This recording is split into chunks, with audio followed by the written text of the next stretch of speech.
Voilà, on est le lendemain matin. Bah, il fait déjà 25. Hein. Donc, il n'est pas très tard, donc du coup, je peux commencer à préparer les pièces. Alors voilà, je les ai mis en place, tu vas voir tout de suite. Tu vois? Les pièces sont en place. Alors, j'ai fait en deux parties parce que pour faire ça, là, j'ai pas la matrice pour le tordre. Donc là, il faudrait que je coupe ici. Une fois que j'ai tracé là, ben je saurai comment le rabattre au fond. Donc c'est parti.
Voilà, c'est ça.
Bon, ça y est, les pièces sont créées, j'ai soudé.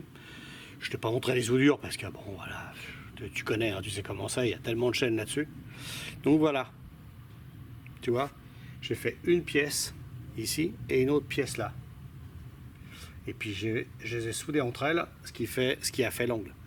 Il manque la petite machine au-dessus que j'ai pas recréé parce que ici, si tu veux, là, tu as une toute petite marche ici que tu n'auras plus parce qu'elle était pourrie dedans. Il aurait fallu que je la recrée.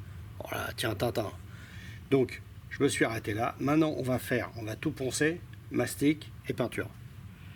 Voilà, donc on va attaquer le deuxième côté. Et puis, comme ça te donne une bonne idée de, tu vois, ce qu'on peut faire quand on n'est pas trop équipé. Et puis au fil fourré, bon tu galères en fil fourré, hein. C'est vraiment chiant parce que la soudure elle est très difficile à faire et se décape pas bien. Il n'y a pas de gaz, voilà. Donc bah écoute, on continue comme ça, hein. Combien de temps j'en sais rien, mais continue comme ça.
Bon bah voilà, bah écoute, t'as moins de 2 mm de mastic, donc c'est quand même mieux.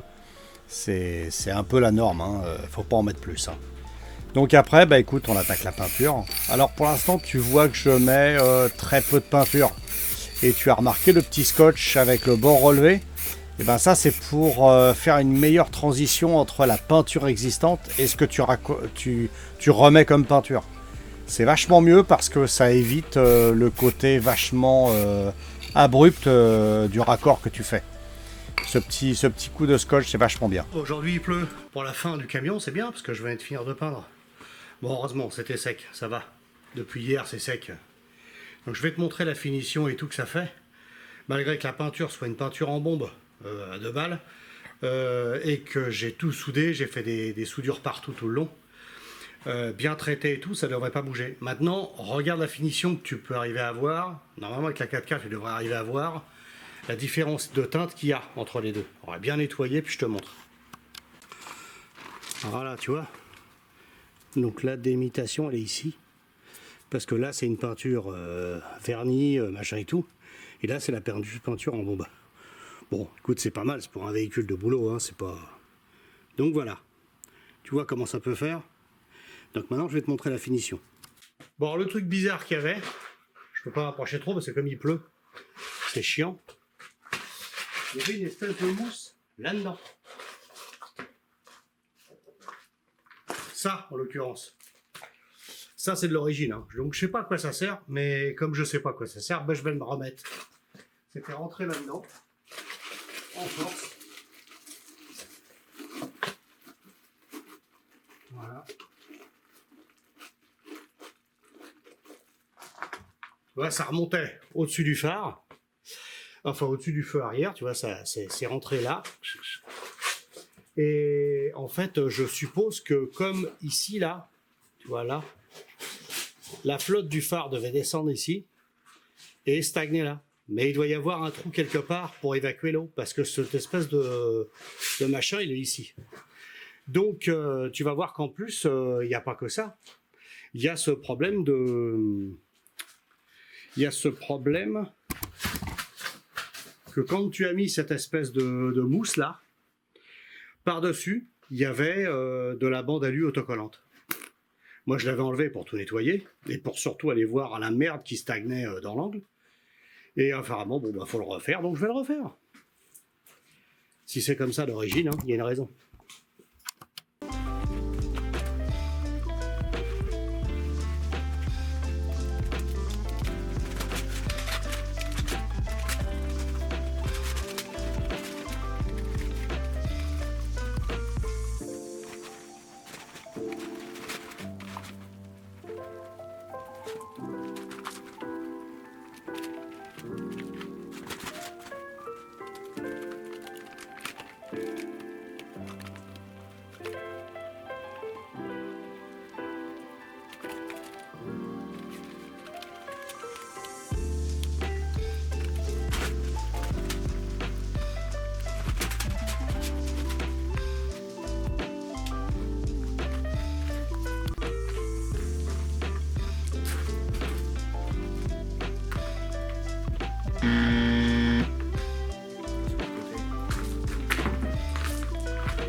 Je me disais, ça gronde pas.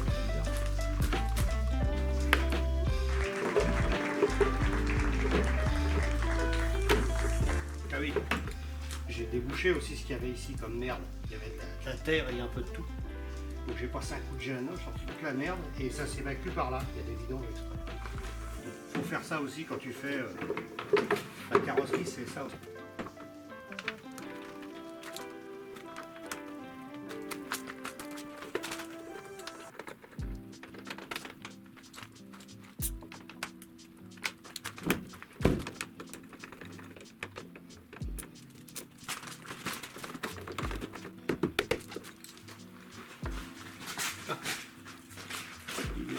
Derrière.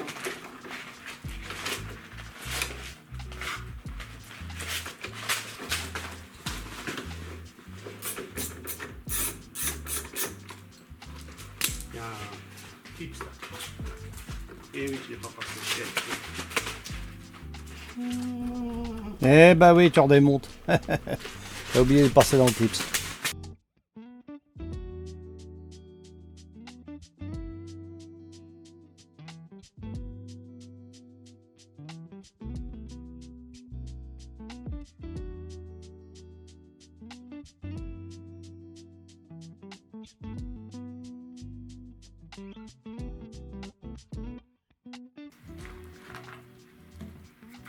Ensuite le feu, une vis là, une vis là.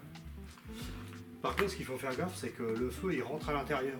Donc faut l'accrocher d'abord au bord, ici, pour le rabattre comme ça après. Donc d'abord tu mets le fil.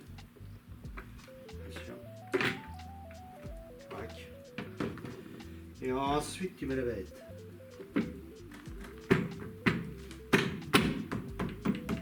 Et là, faire gaffe de ne pas le visser quand il n'est pas accroché. Sinon, tu pètes l'autre côté et pété. Là, il est bien accroché, c'est bon.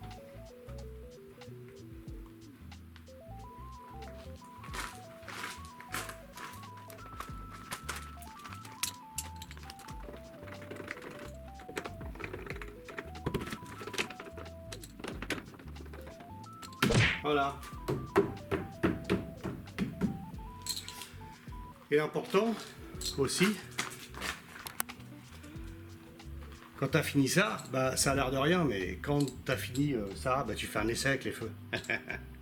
Parce que pour un fil mal mis ou un truc qui se pince, t'es comme un con, tu peux pas le rendre parce qu'évidemment, t'as pas essayé les feux, c'est con. Donc voilà, et bah écoute, cette petite vidéo rapide pour te montrer que tu vois, même sur des engins comme ça, tu es obligé de faire de la tôlerie, de la peinture et machin, sinon tu passes pas au CT. Le juste bas de caisse était pourri et j'ai fait les deux côtés parce qu'en général les deux dégagent. Ok. Donc voilà, pense-y. À la prochaine, à mercredi prochain.